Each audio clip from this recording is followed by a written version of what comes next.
Welcome back to another episode of Emotional Nightmares. My name is Tyler. I am your host. And on today's episode, we're going to continue into the theme of drug and alcohol addiction and recovery on that section as well. So for all those that are listening here from the Pittsburgh area, I had to go to Baltimore and get somebody. I know that's a shame for you, but we got my man down here in Baltimore. So with that, I'm gonna go ahead and let you kind of introduce yourself, and we'll kind of take it from there. So if you want to go ahead and introduce yourself to the audience. How you doing? My name is Syncere, and yes, I am from Baltimore, born and raised. We won't hold it against you. Yes, I am. I am an addict. I have 11 and a half months clean. My DOC, my drug of choice, Fantastic. was crystal meth. I'm gonna share a little bit of my strengths, my story. You know what I mean? My experience, my strengths, my hopes with y'all. Hopefully that it can help someone else. That's for one of the things that I do this for, not just for me healing myself, but for others as well that's still struggling.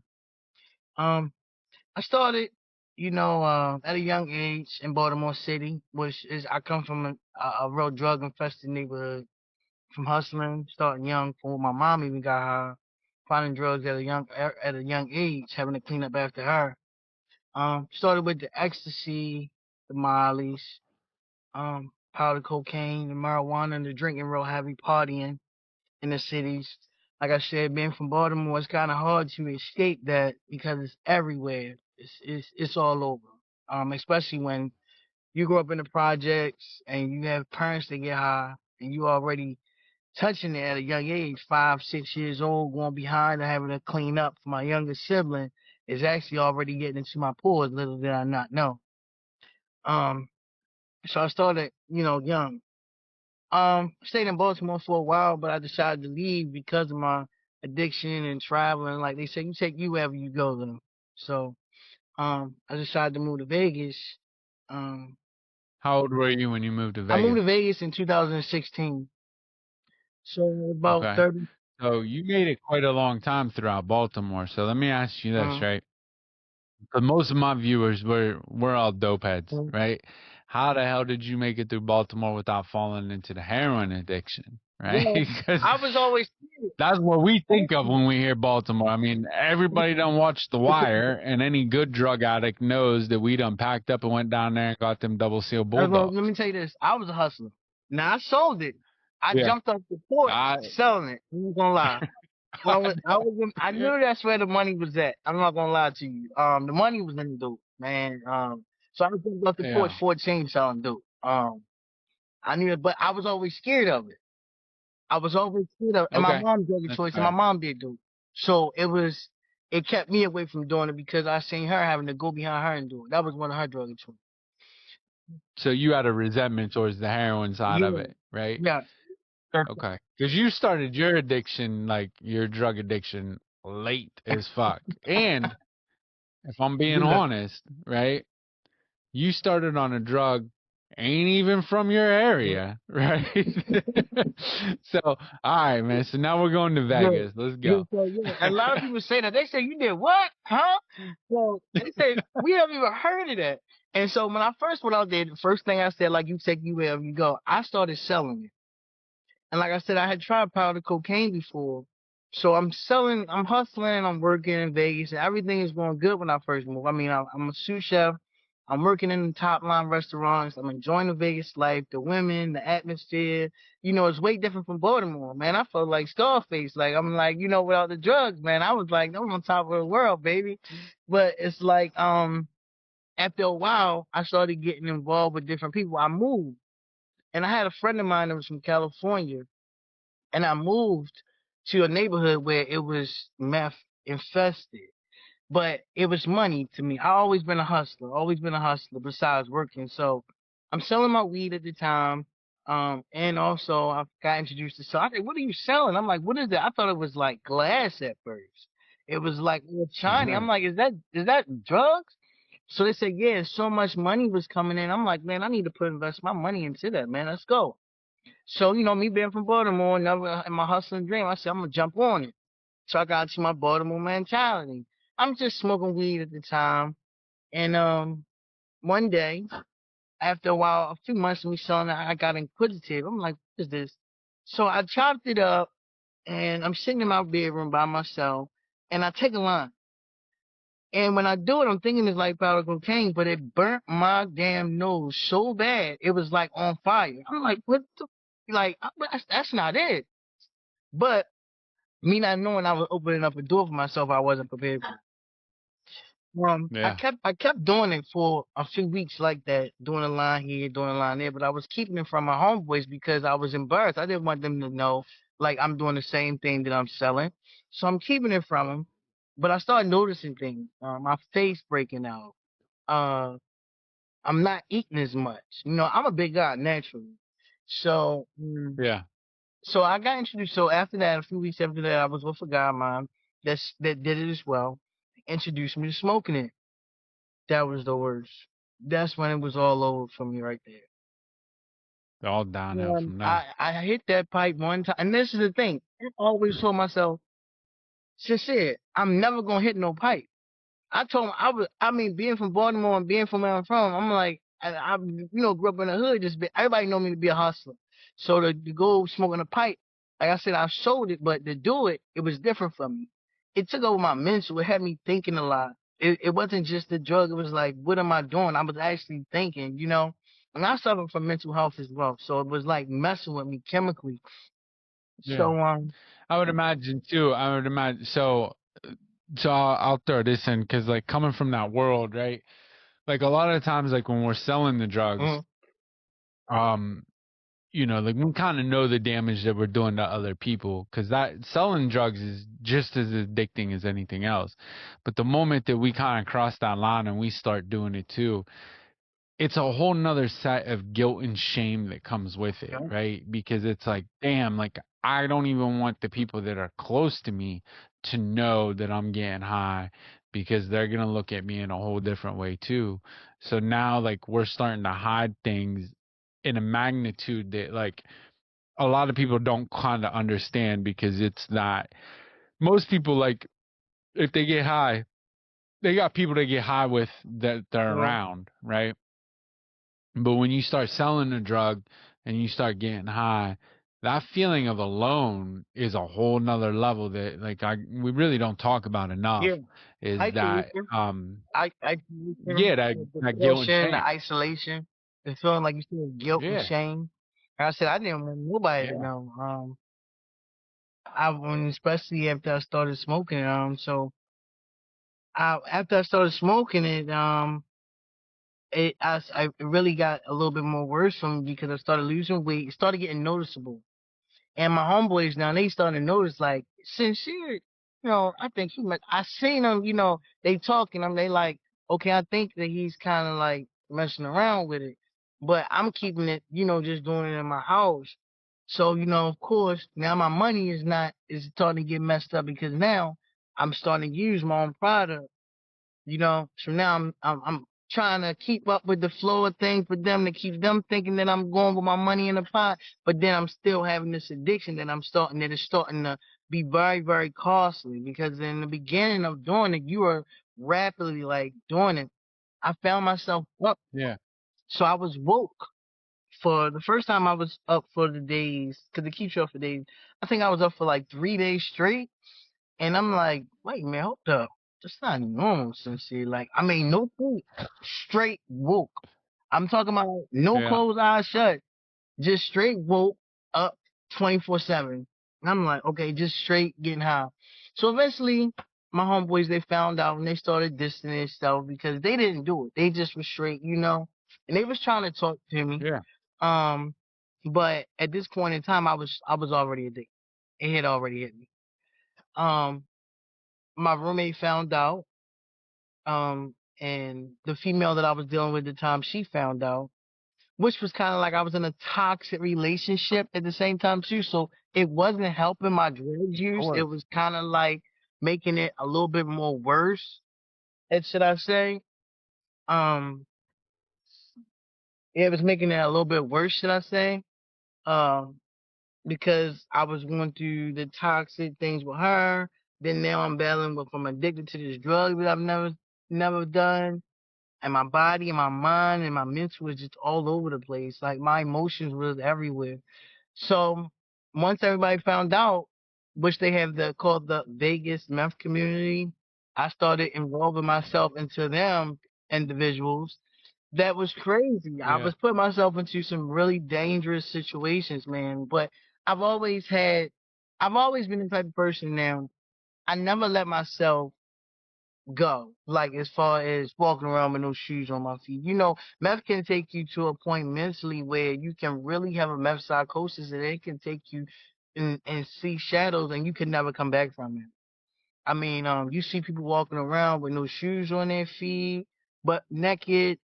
Um, I mean, the worst. Like I've seen people do. Living in tunnels.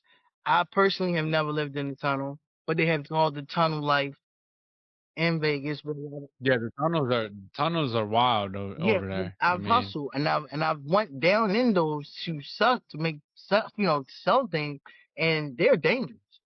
I mean, you have yeah, people that have whole apartments that live under these tunnels. Right? yeah, that's a whole nother world down Yeah, there. the underworld for real, literally.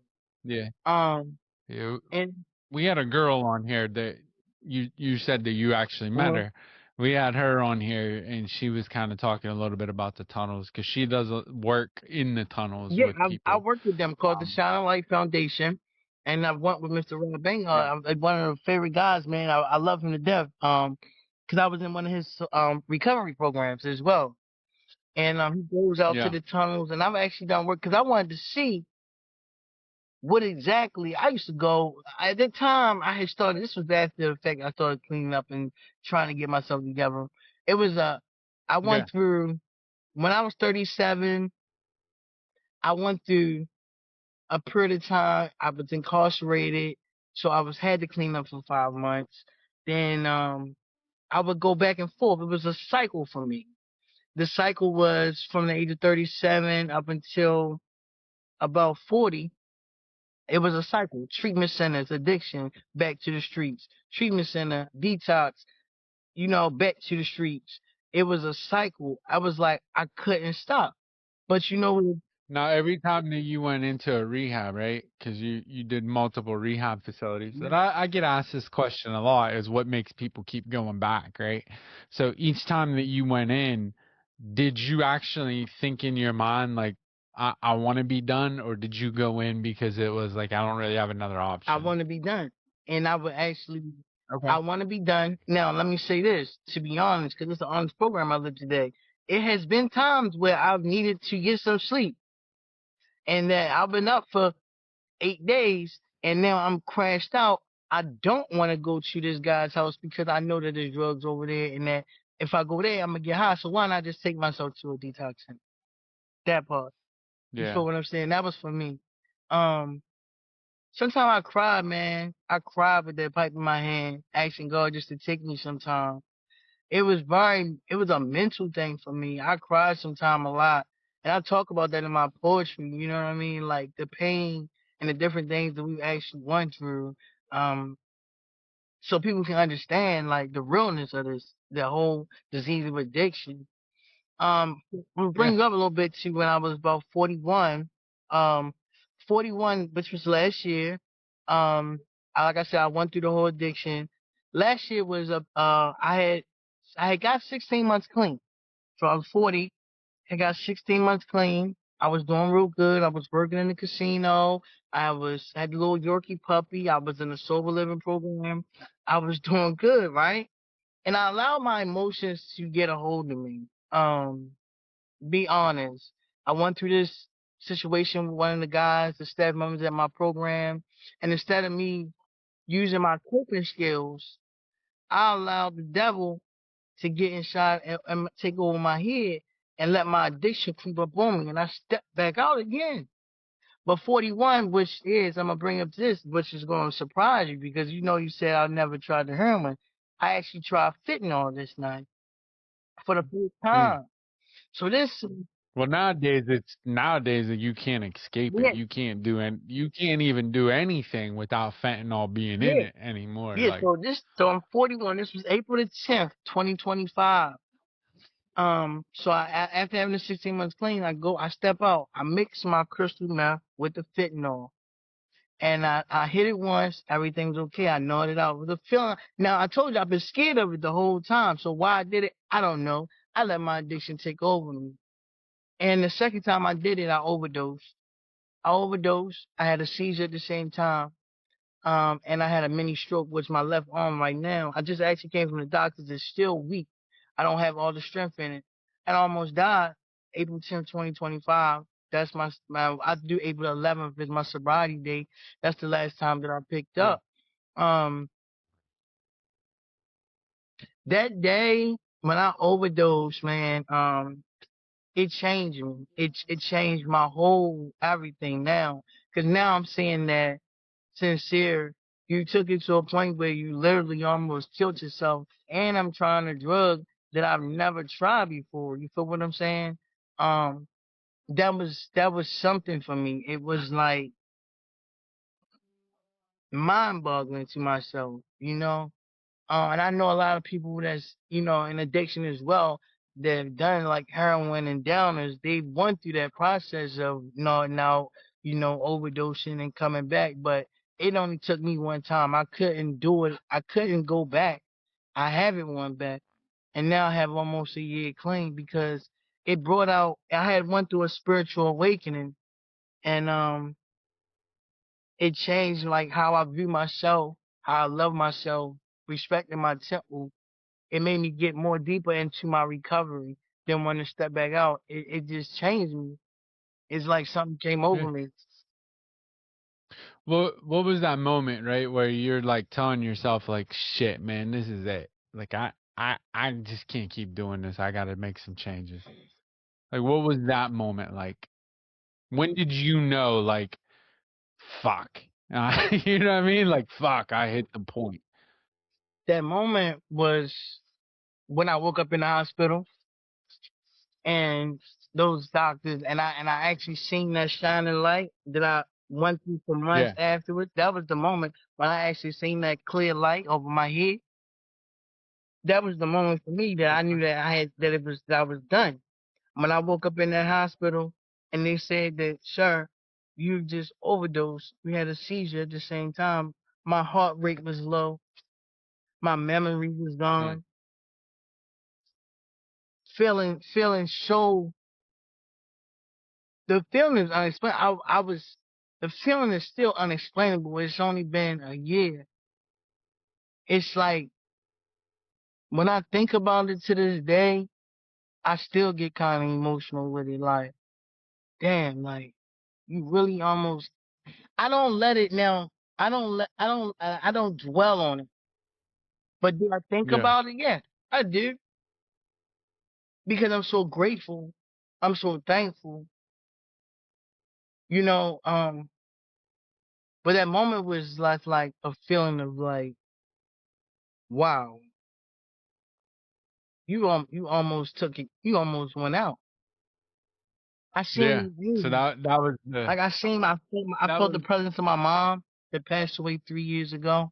Felt the presence of my grandma. I felt the presence of my angels. mm, You know what I mean? It was deep, man. It was deep, and it just has not allowed me to want to go back and touch another mind altering substance again. I feel like, yeah. you know, So that was almost a year ago, right? So for this past year, what have you been doing, right, that helps you stay sober on a day to day?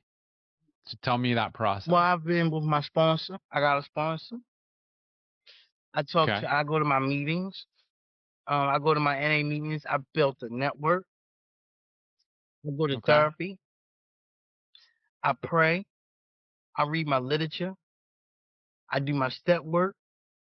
I stay busy. Um, right now I'm like in supportive housing.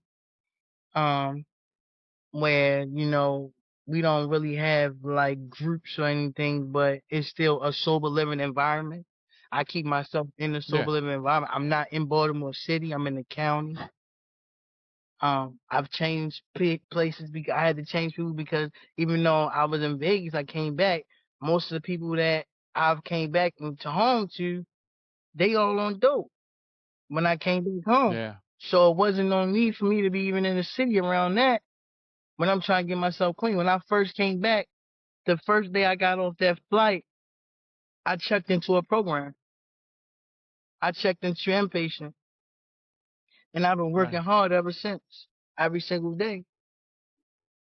Now, your plan is to go back to Vegas, right? Yes, yes. Okay. So when you go back to Vegas, you're gonna kind of be restarting the recovery process again. What's your plan for when you go back? Well, to connect with my sponsor, I have a sponsor out there that I've already talked to sponsor me. Out Okay. there they have a recovery club that I like.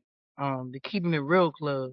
I love that place. It's like a safe haven for people that are that's in recovery. I can go to meetings from the morning to the night. If I need to sit down there all day to do meetings, I can.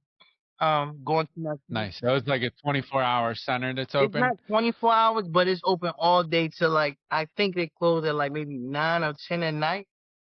And then Nice. We have one here in Pittsburgh. It's called the Anala Club, but it's like a 24-hour one. Or at least it used to be. It's been a while since I've been to it, but they it's got a really cool midnight meeting. Like I always midnight, tell people, if you get the opportunity to do like a midnight that's cool. meeting, whoo, those are deep because you see the real sickness. You know what I mean? Wow, midnight. That's deep. Never Yeah. done. Now I've done like a candlelight meeting before, where it's just candles. Yeah. There's no lights Yeah. on with the candlelight, but I've never done a midnight meeting. That's cool. Yeah, they got it's the midnight or it's the night owl group down in Pittsburgh. It's at the Anala Club and it's like a midnight meeting. It's really cool. I went to it when I first got Mm, sober. It's been a while since I've been there, but it was one of the coolest meetings I've ever been to because like you get every walk of life and you get the fresh, you mm, know what I mean? Like you get the fresh like, man, I just got high an hour ago. whoa. Like I need help. You know what I mean? So like it's always nice to be around that sometimes, Mm. you know. Yeah, those burning desires. Good reminder. Those when they have those burning desires, just coming around the street, and those are people that I talk to. I've noticed, like you can get information from somebody that had 30 years, 10 years, and one hour. I still talk to people Yeah. that come straight off because they know they coming right off the street. They coming from what's still out there right now.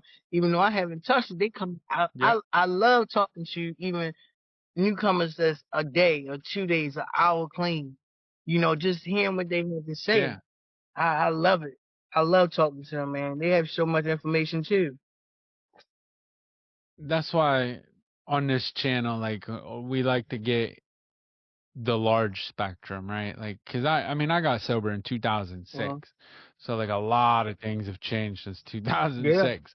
But, so we try to cover all aspects of it because, like you are freshly Uh-huh. new, but at the same, like you've been through some shit too on when it freshly comes to that. So like I think we can learn from how long you've been sober doesn't Uh-huh. matter. What matters is like how did you get there and what was your Uh-huh. journey?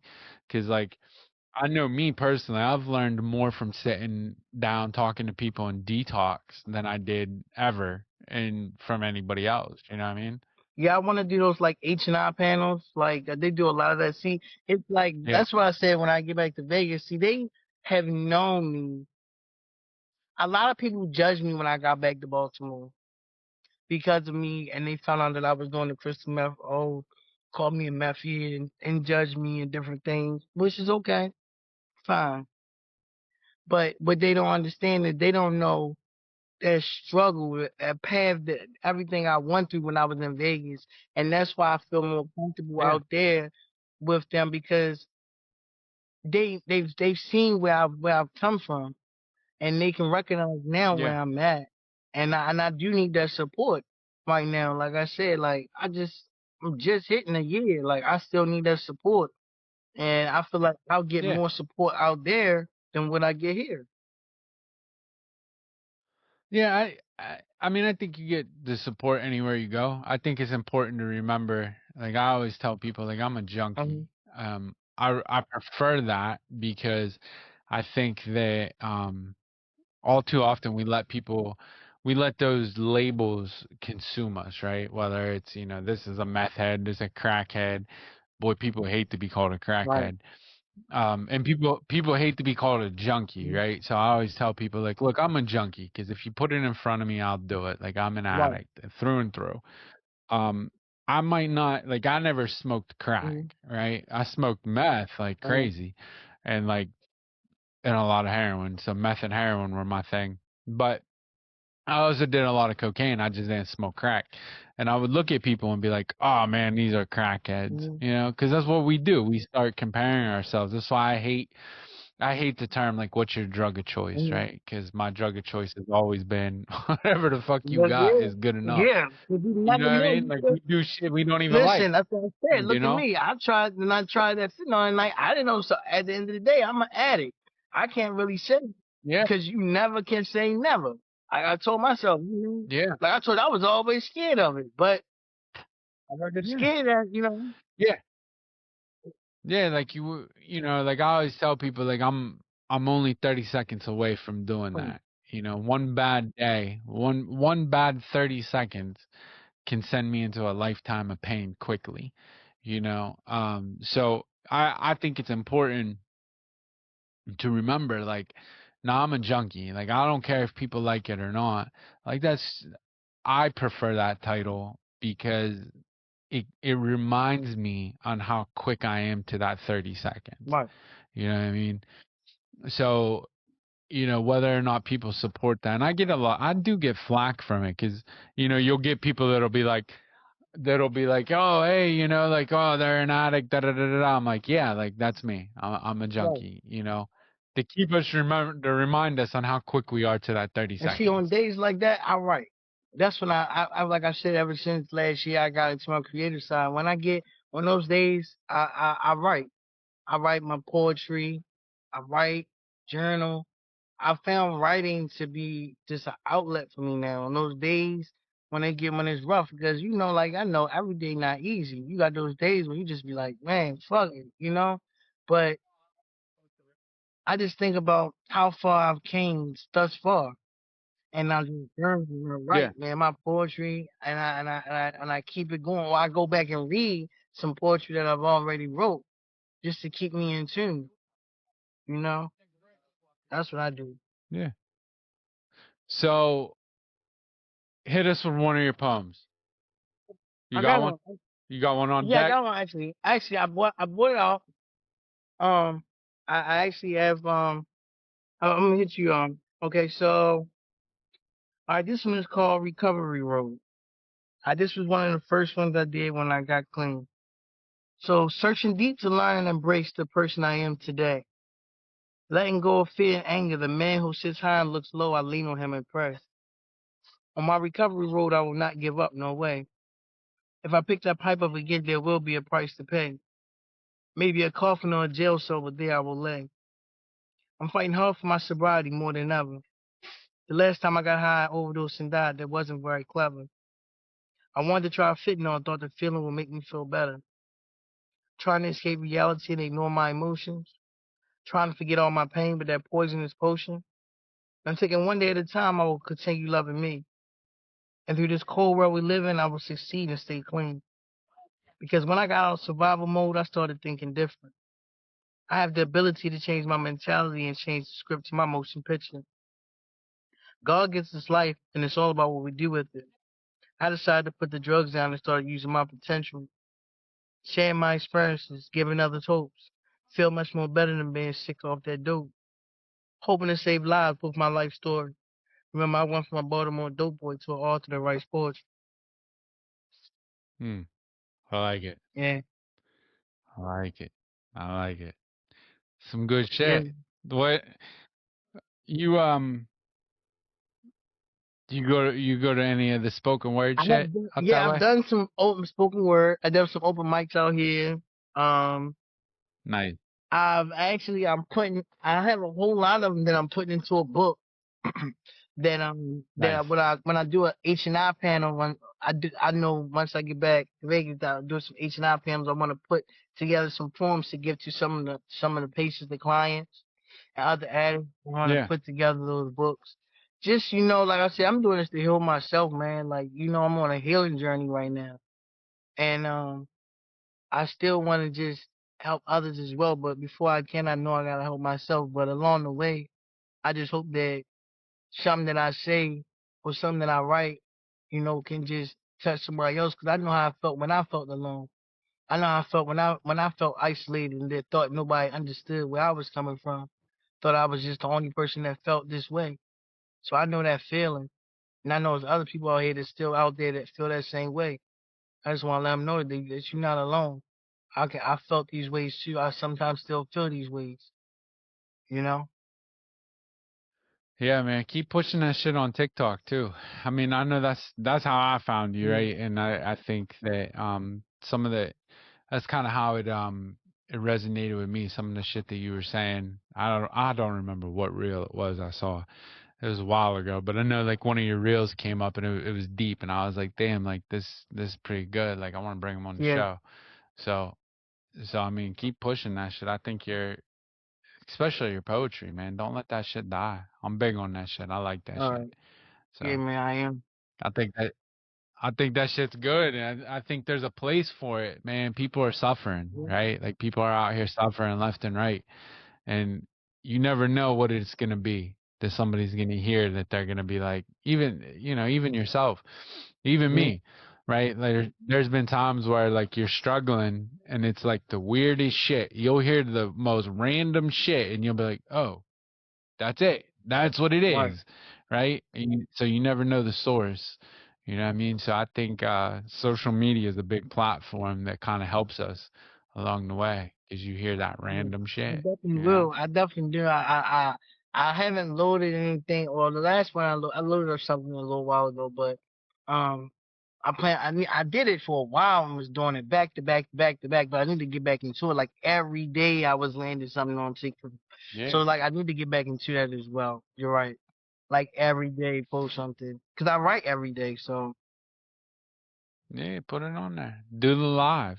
I think those are fun. yeah, Do the TikTok yeah. lives. I love doing them. Like you meet so many people. You know what I mean? Okay. You get on there and start spitting some poetry. You're gonna hit somebody. Yeah. You know. So so that's good, man. So I can't wait to see your journey when you get over to Vegas. Thank you. So so we got a year. So I would say let's go over to Vegas. I wanna hear back in like 6 months and see your journey of where you're at once you get to Okay. Vegas. You I'll know? be there. Come back on here and tell us where you're at, you Be know? down. Definitely. Yeah, yeah. Get out there and see Jamie. She's out Yeah, there. she actually wrote a book as well, and I'm writing my book. Yes, she My did. book is My Storms Weren't Meant to Break Me, and that's the title of my book. And I want to get with people. Like I said, that's where it's all at. It's like I don't really people don't really Yeah, support me out here. I'm trying to get my book, get it edited. Like the part that I the most, because I wrote a lot of it so far, and I want to yeah, get collab with people like that. That's already like her book heroin. It was like what I mean. I haven't even read it yet, but I want to get a copy of it. She's already have that's the people I yeah, need to be around, man. People that's going. yeah. Hit her up. Yeah, Message her. She responds yeah, back pretty quickly. yeah, She's out yeah. there. She she she a OG thug. She really is. She really is. She's more thorough than most people I've ever met. Yeah. You know what I mean? Like it's I met crazy. her, like I said, she was working at my detox, and I think it was Crossroads, if I'm not mistaken. And Oh, Crossroads was one of my spots where it was kind of like a little cycle of going back to back to back. So, but you yeah, remember definitely when I seen on here, I was like, oh, that's Jamie. Yep, I see her on TV. So yeah, I probably will just hit her up. Yeah. yeah, yeah. I like talking to her. She was pretty thorough. So, all right, man. Well, listen, I appreciate you coming on. Um, I'm gonna I'll definitely link your TikTok on this episode, but tell the people where they can find you. Find you. Okay, so on TikTok, my name is Deep Soul Poet Sin. That's my name on TikTok. And that's mainly my only platform that I'm on right now. I'm not really doing YouTube. TikTok is really the only platform I'm on right now. But check me out. I post videos. And I also have a few videos where I was talking about different like motivational videos. I think it was one on being the best version of yourself and different things like motivational videos as well. I post sometime as well. But like I said, I need to get back into it. But if you scroll down my page, you will see those as well. Yeah. Nice. So, all right. As always, Cool. you guys have you could have been anywhere in the world today, but you were here with us, and for that, I appreciate Thank you for hanging you. out for the last almost 40 some minutes. So thanks for listening. If you didn't, so hopefully you got something here today. If you did not hear what you need to hear today to stay sober, by all means, um, there's other people on this channel. If they don't help you, there's other podcasts. Everybody and their brother has a podcast. I don't care where you get help, just go get help. If it's not from us, go somewhere Yep. else. Mhm. Don't care. You Exactly. don't you don't have to suffer alone today. That's the Yep. message. So don't suffer alone today. If you need resources, and please reach out. We will get you the resources that you need, ethical ones nonetheless. Mhm. We will get you the resources that you need to get to the places you need to go to be a better version of yourself. Right. So, I appreciate you for listening. Tune in next week for another episode. And thank you. Peace.